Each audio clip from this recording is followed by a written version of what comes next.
Qazax rayonunun Alpolud kənd sakini Telman Aliyev noyabrın 11-də ermənilər tərəfindən əsir götürüldü. Yaxınlarının dediyinə görə günorta saat 15 radələrində heyvan otarmaq üçün örüşə gedən 41 yaşlı kənd sakini geri qayıtmayıb. Bunu görən ailəsi kənd cəmiyyətinə məlumat verib və elə həmin andan onu axtarmağa başlayıblar. Lakin hava şəraitinin dumanlı olması axtarışları xeyli ləngidib. Qeyd edək ki, Telman Aliyev eşitmə və nitq qüsurludur. Yoldaşım malları aparıb çölə, qayıdıb gəlib, çayını, çörəyini yeyib, bir də saat 3-də bir də gedib mallarımızı qaytarmağa, o gedən gedib, qayıtmayıb. Anası deyib ki, heyvan gəldi, uşaq gəlmədi.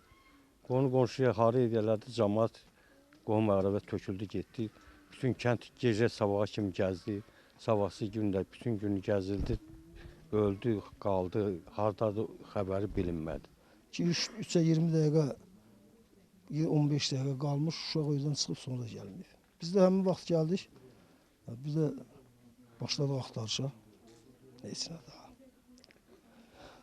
Kənd sakinlərinin sözlərinə görə axtarış zamanı taxıl əkilən sahədə bir neçə ayaq izləri tapılıb. Sakinlər iddia edir ki, Gillik dağı adlanan ərazidə Telman Aliyev erməni kəşfiyyatçıları tərəfindən əsir götürülüb. Erməni ilə bizim həmsərhəd yerdə taxıl sahəsi var. Orada həmin ayaq izlərini tapdıq. 2 iz ermənidən bizə adlayıbdı. Bizdən də 3 iz erməniyə adlayıbdı. Yəni ki, bu belə görünür ki, onlar kəşfiyyatı gəlib, bizdən girov götürüb. Onu Telmanı aparıblar. Yəni ki, onlar gəliblər, həmin o taxıl sahəsinin yanında kolluq var.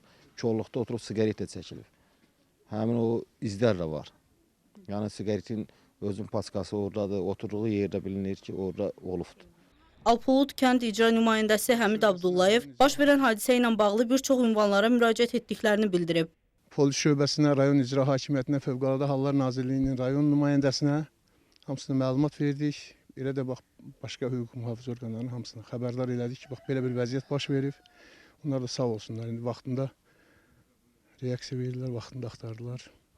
Qeyd edim ki, hadisə ilə bağlı Ermənistan kütləvi informasiya vasitələri məlumat yayıb. Artıq Azərbaycanın əsir və itkin düşmüş, girov götürülmüş vətəndaşlarla əlaqədar dövlət komissiyası da Qazax rayon sakini Telman Aliyevin Ermənistan hərbiçiləri tərəfindən girov götürülməsi faktını təsdiqləyib. Komissiyanın katibi Şahin Sayılov APAY açıqlamasında bildirib ki, Telman Aliyevin geri qaytarılması istiqamətində müvafiq işlər görülür. Bununla bağlı Beynəlxalq Qızıl Xaç Komitəsinin Azərbaycan nümayəndəliyinə müraciət edilib.